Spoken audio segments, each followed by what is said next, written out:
I mean, you know that feeling when you are just running on empty for weeks. Oh, absolutely. It is a very specific kind of tired. Right. It is like you are tossing and turning all night, and your gut is just acting all over the Yeah. place. Yeah, and you have that low-level hum of stress. Exactly.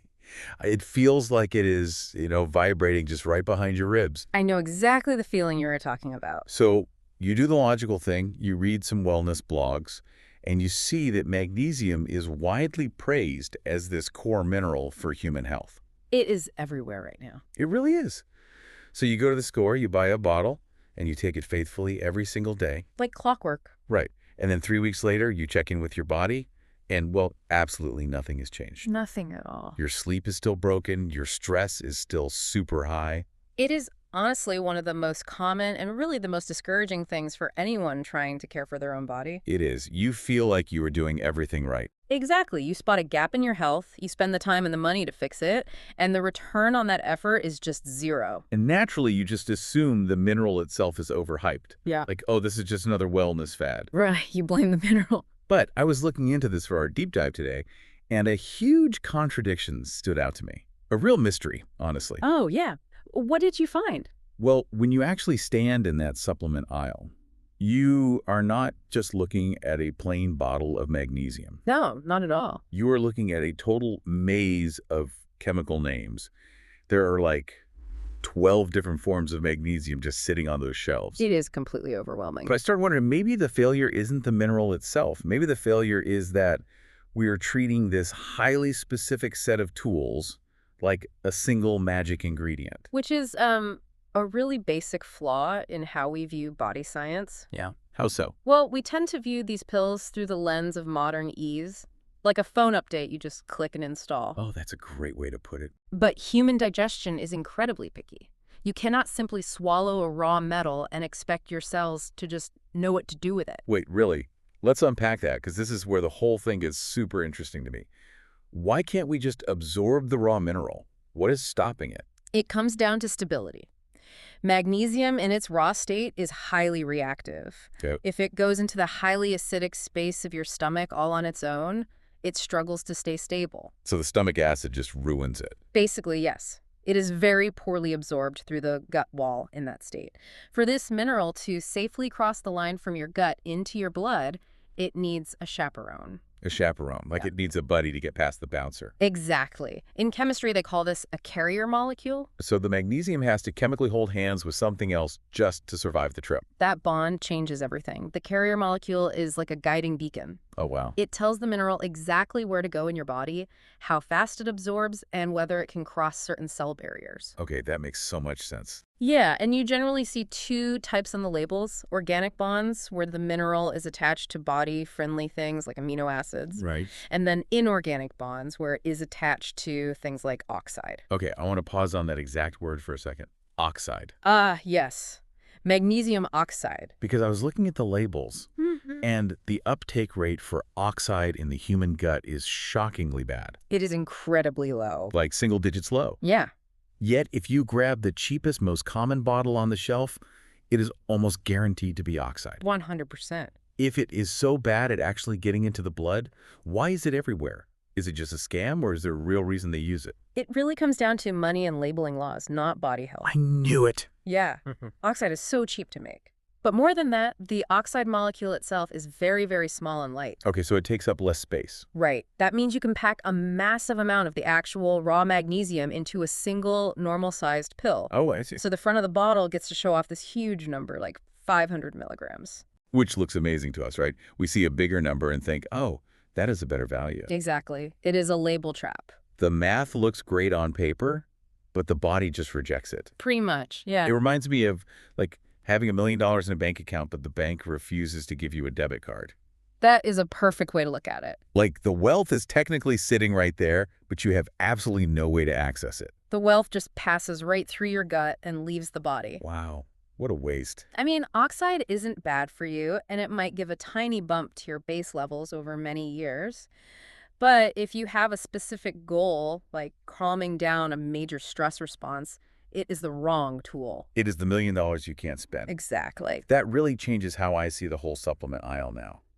If this carrier buddy is the real VIP pass into the blood, how do we match the right one to our actual goals? Well, what is the main reason you hear people taking it? Oh, definitely for sleep and Hmm. just dealing with stress. Right. For calming the nervous system, magnesium glycinate is really the top choice. Glycinate. Okay. Yes. In this form, the mineral is bonded to glycine. And what does glycine do? Glycine is an amino acid that acts like a calming signal in the brain and nervous system. It literally slows down the busy signals between your nerve cells. Okay, but how does that actually feel in the body? Does it feel like taking a sleeping pill? No, not like a sleeping pill. It is not for sleep. It is more about finding balance. Oh, I like that. Balance. Yeah. Glycine helps your body make more of a signal called GABA. GABA. I have heard of that. GABA is the main calming brain chemical you have. So picture lying in bed. Your body is totally tired, but your mind is racing a mile a minute. Oh, I hate that feeling. The wired and tired feeling. Exactly. When that happens, your brain is struggling to release enough GABA to quiet the noise. Right. So magnesium glycinate delivers both the mineral, which relaxes your muscle tissue, and the glycine, which directly helps make that calming GABA. It tackles it from both sides, muscle and mind. Precise. That totally lines up with some stories I've been hearing lately. A friend of mine, she is in her mid-30s, and she could not turn her brain off at night. Classic low GABA feeling. Yeah. And she was taking cheap oxide in the morning and getting zero help from it. Because it wasn't absorbing and the timing was off? Exactly. So she checked her labels, switched to glycinate, and moved it to her evening routine. And within a couple of weeks, her racing thoughts actually settled down. Because she gave her nervous system the exact raw materials it needed to calm itself. That is so much better than just throwing a massive cheap pill at your stomach and hoping for the best. It is working with the body, not against it. Okay, but what if the issue is lower down? Like, what if someone isn't stressed, but their digestion is just super sluggish and blocked up? Then you need a completely different approach. For gut flow and daily regularity, you want magnesium citrate. Citrate. Okay, so that one is for the gut. Right. Here, the mineral is bonded to citric acid. Instead of working on brain signals, this bond has a strong water pull effect inside the gut.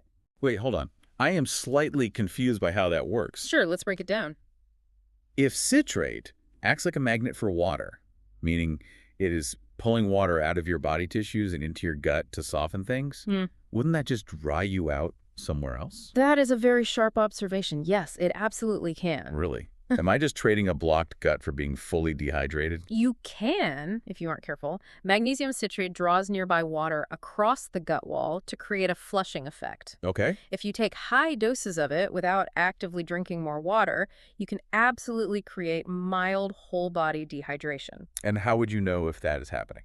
It usually shows up as a dull headache. Oh, wow. Good to know. Taking glycinate for a blocked gut is like trying to fix a traffic jam by playing calm music on the radio. It calms the drivers, but the cars are still stuck. Exactly. Citrate actually changes the physical space. It acts like a wet sponge to widen the lanes and get the traffic moving. But you have to drink the water so the sponge can work. You must supply the water.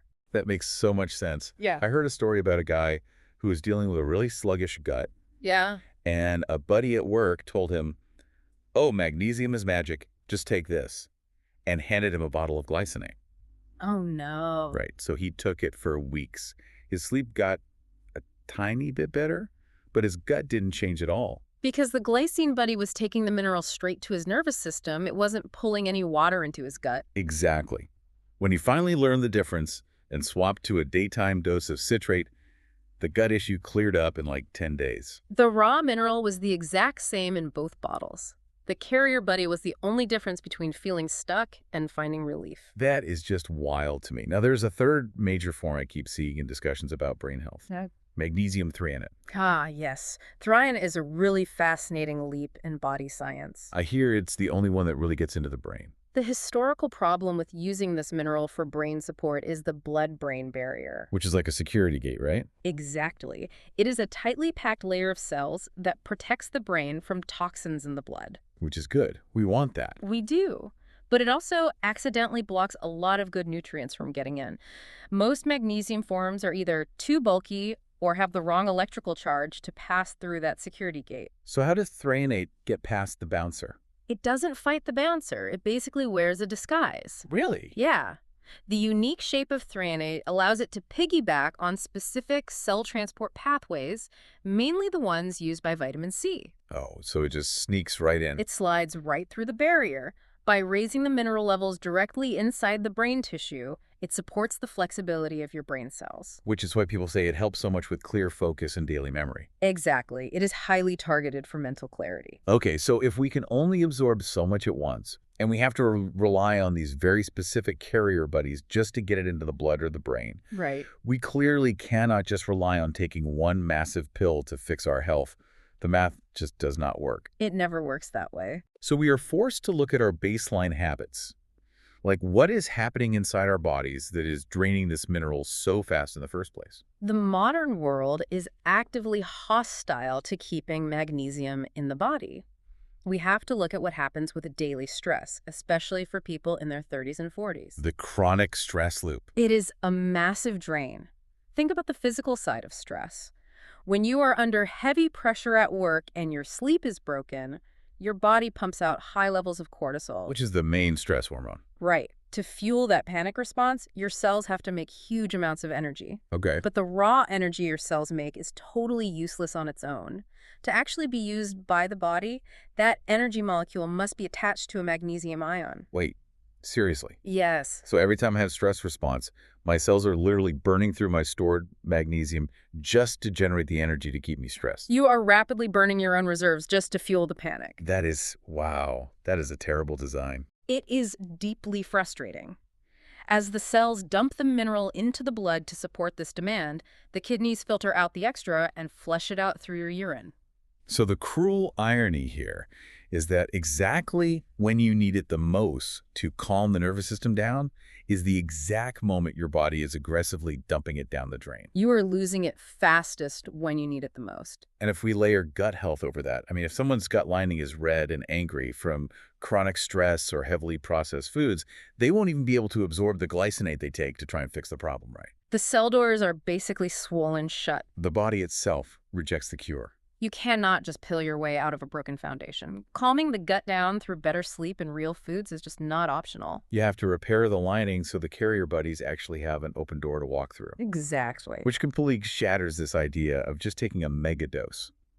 Like if you are stressed and drained, the gut reaction is to take a massive, heavy pill to catch up. But the gut has a strict speed limit. A speed limit? Yeah. The proteins that carry the mineral across the gut wall can only work so fast. Oh, I see. If you dump a massive amount into the gut all at once, those carrier proteins just get totally overwhelmed. So what happens to the rest of it? The unabsorbed mineral just sits there in the gut, acts like that citrate water sponge we talked about, and causes a very rapid bathroom emergency. Oh, wow. The body just violently rejects the extra. It flushes it out as fast as it can. So it is really about slow, gentle consistency. Always. Which brings us to our daily food choices. If we cannot megadose, we have to look at the tiny deposits and the sneaky withdrawals we make through our diet every single day. The daily ledger. Let's talk about the deposits first. What should we be eating? Real, whole foods are the baseline because they package the mineral perfectly. Spinach and leafy greens are amazing for this. I love a good spinach salad. Pumpkin seeds are incredibly dense, just a true powerhouse for minerals. Black beans are great because they combine it with heavy fiber. And how does fiber help? Fiber naturally slows down your digestion, which gives those carrier proteins in the gut more time to actually absorb the mineral. It buys them time. That is brilliant. What else? Avocados, wild-caught salmon, and one that most people love, really dark chocolate. Okay, I am fully on board with the dark chocolate. But there is a really cool detail about almonds, too. Oh, what about almonds? Almonds pair the magnesium with natural, healthy fats. And how does fat change the math? Fat slows down how fast food leaves your stomach. By delaying the move into the small intestine, it gives your gut a much steadier, slow drip of the mineral. So the carrier proteins don't get overwhelmed. Exactly. It acts like a natural time release pill. That is so smart. Okay, so we're eating spinach, we are snacking on pumpkin seeds and almonds, we're getting that nice slow drip. But what are the dietary withdrawals? What is quietly canceling out all of our good choices? Refined sugar and alcohol are massive drainers. I figured as much. They both heavily trigger the kidneys, forcing your body to flush a huge amount of the mineral out through urine before you can even use it. It just goes straight out. Yeah. But you know, the thing that really caught my eye when we were looking into this was soda. I always just assumed diet soda was mostly neutral, like empty liquid. Oh, it is far from neutral. Really? Dark sodas especially contain high amounts of phosphoric acid. Phosphoric acid, okay. When that acid enters your gut, it chemically binds with the magnesium that is sitting in your food. Oh, no. Yeah, it creates a brand new compound that is basically an insoluble salt. Insoluble, meaning the body cannot absorb it anymore. Correct. Your transport proteins cannot process it once it is bound to the acid. Wow. So if you eat a beautiful, healthy spinach salad with pumpkin seeds and you wash it down with a dark diet soda, The acid traps the mineral right there in your gut. yes, you literally flush your own good habits down the toilet. You create a chemical roadblock inside yourself. You are actively working against your own body. That is so frustrating. And it is not just food either. Chronic bad sleep spikes the cortisol we talked about. It does. And skipping meals just removes the raw materials completely. It really is this tightly woven web in the body. Everything connects to everything else. So, bringing all this complex body science down to earth for a minute, how do we actually walk into the supplement aisle tomorrow and make a smart choice? How do we build a routine that actually works? It is a simple 3-step process. Step 1, figure out what your body actually needs before you open your wallet. Right, name the goal. Exactly. If you want to calm the nervous system for better sleep, you seek out glycinate. Got it. If you need to bring water to the gut for daily flow, you seek out citrate. If you are trying to help your brain focus, you look for threonate. Okay, so step 1 is match the buddy to the goal. What is step 2? Step 2 is surviving the label. Oh, the label traps. You have to ignore the massive bold font on the front of the bottle. Because it is usually just the cheap oxide bragging about its size, right? Exactly. Turn the bottle around, look at the fine print on the back, and find the actual elemental weight. Elemental weight, what does that mean in plain terms? Look at the actual yield. If the front label says magnesium glycinate 1,000 milligrams, that is usually the weight of the whole package. The mineral plus the heavy glycine, buddy. So you aren't actually getting 1,000 milligrams of the good stuff. The actual active mineral might only be 100 milligrams. Oh, wow. That is a huge difference. You have to read the fine print to know what dose your cells are actually getting. That is so sneaky. Oh. Okay, and step 3? Step 3 is body timing. Timing. Citrate earlier in the day to help the gut while making sure you drink plenty of water. Right, feed the sponge. And glycinate in the evening to help make that calming GABA as you wind down for bed. That makes total sense. And try to space these away from other heavy minerals like zinc or calcium. Why is that? Do they fight each other? They do. They fight for the exact same doorways in the gut. So only one can pass through at a time. Right. And above all, you have to listen to your body. If you get a sudden loose stomach, your dose is too high. Your gut speed limit was passed. So you just gently dial it back. Exactly. Your daily routine should shift as your daily stress shifts. It reminds me of a guy I was talking to recently. For years, he was just grabbing whatever bottle was on sale. Just total blind guesswork. Which is what most of us do. Right. Yeah. But once he matched the carrier buddy to his actual sleep issue, did the math on the back label, and took it at night, his whole baseline changed. He worked with his biology. You stopped treating his health like a random lottery ticket. It is the vital shift from just guessing to actually knowing how your body works. It really is. Yeah. And as we close this out, looking at how fast we burn this vital mineral just to survive our daily lives, Yeah. it brings up a genuinely deep question. Oh. Here's something to mull over. We know farming is very different today than it was a century ago. The soil is totally different. Right. The soil itself is tired and drained. Crops like spinach and pumpkin seeds hold way less of this trace mineral today than they did 50 years ago. The raw good stuff is just fading from the food chain. Exactly. So if our daily food is fundamentally weaker, and our modern high-stress life is forcing us to burn our reserves faster than any past generation. It is a perfect storm. It really is. Are we reaching a point where just surviving modern life requires us to add this back in? Is taking this mineral moving from a fun health choice to a literal daily need just to keep our bodies working? When the world around us no longer gives us what we need, stepping up to care for ourselves stops being optional. It really reframes what it means to be well today. We are not just trying to be perfect. We are just trying to fill the cup that the modern world keeps draining. So the next time you hold a bottle in that aisle, you'll know exactly how to read the hidden language, and you'll know exactly what body lock you were trying to pick. These thoughts, these questions, they don't have to stop here. Wellness Geeks has many more podcasts and videos just like this one. Subscribe to the channel and explore other episodes. They all flow the same gentle way. If this podcast felt genuinely useful to you, share it with even one person in your life. That one share can bring a real change in someone's life, and it helps Wellness Geeks reach more people who truly need this. If this brought you real value, look for the join button right next to the Wellness Geeks logo below this video. Click it and become a member of the Wellness Support Circle. Your support helps honest health awareness reach thousands who are silently struggling. Wellness Geeks moves forward because of you. Thank you so much from the heart for being here.